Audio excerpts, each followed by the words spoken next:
सुलेखा छत पर सीढ़ियों से लगभग दौड़ती हुई पहुंची। उसकी सांस फूलने लगी।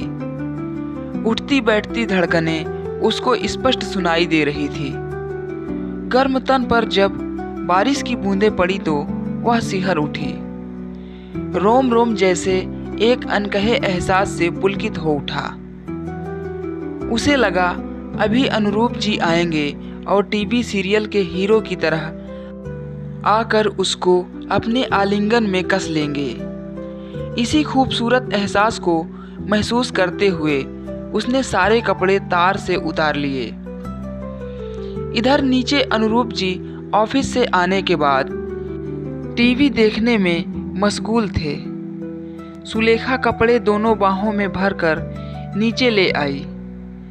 एक उछली सी नज़र से अनुरूप जी ने उसकी तरफ देखा और फिर से टीवी स्क्रीन पर नजरें चिपका ली। मुझसे अच्छी हर चीज़ है, चाहे अखबार हो, टीवी हो या किताब, सुलेखा मन ही मन बड़बड़ाई। वह थोड़ा सटकर उनके पास बैठ गई। तभी जेठानी का बच्चा आ गया। चाचू, आज मेरे लिए चॉकलेट नहीं लाए? उसने रोते हुए तोतली जुबान से कहा। अभी चल रहा हूँ, कहते हुए उसने बच्चे को गोद में बैठा लिया और निकल गया बाहर बच्चे को चॉकलेट दिलाने। सुलेखा ने गहरी सांस ली।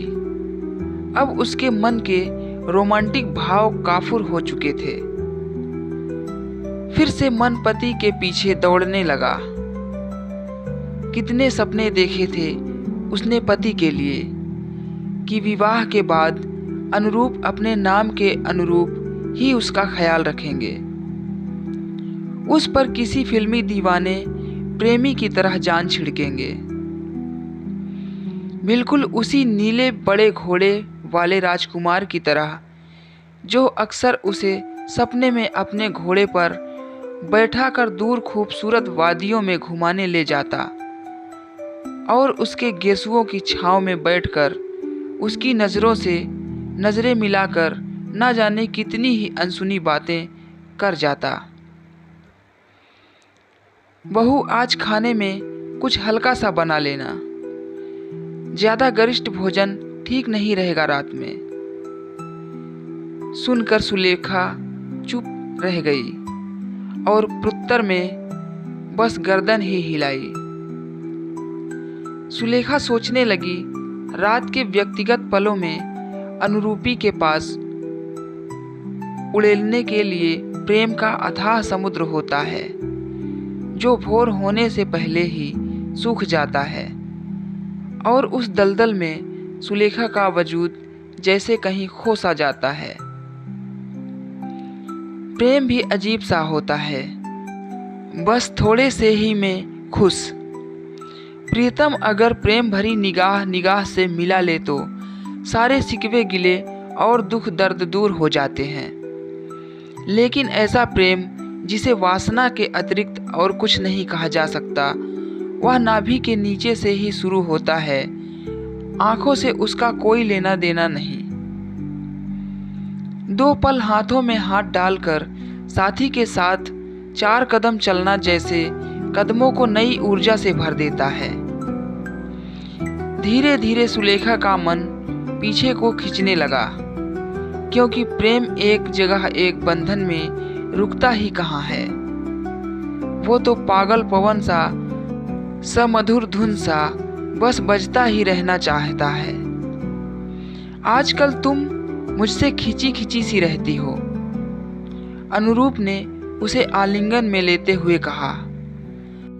तो वह कसमसाई और चिल्लाकर कह देना चाहती थी कि यह प्रेम अब उससे नहीं होता, लेकिन वह चुप हो रही खामोशी से उस तूफान को गुजर देना चाहती थी, क्योंकि वह अनुरूप से प्रेम करती है, सच्चा प्रेम, भले ही उसका प्रेम प्रेम के अनुरूप नहीं हो।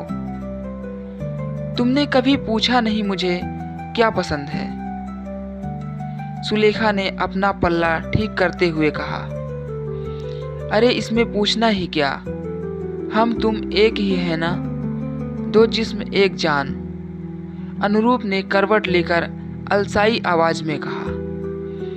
प्रेम के बीच फिर से यह जिस्म शब्द आने से उसका मन विचलित हो गया। वह खामोश हो गई, उस नदी की तरह जो तूफान लिए होती है और खामोशी भी। सबकी अपनी अपनी परिभाषाएं हैं प्रेम की, लेकिन क्या निर्वाह करना अपने प्रियतम से भी प्रेम है या कुछ नहीं? धीरे धीरे सुलेखा 2 बच्चों की माँ भी बन गई, उसी वासना भरे प्रेम से। लेकिन अब उसका प्रेम ममता का रूप ले चुका था।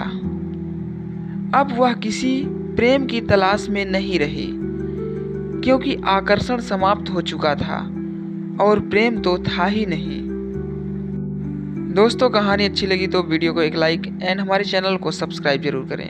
धन्यवाद।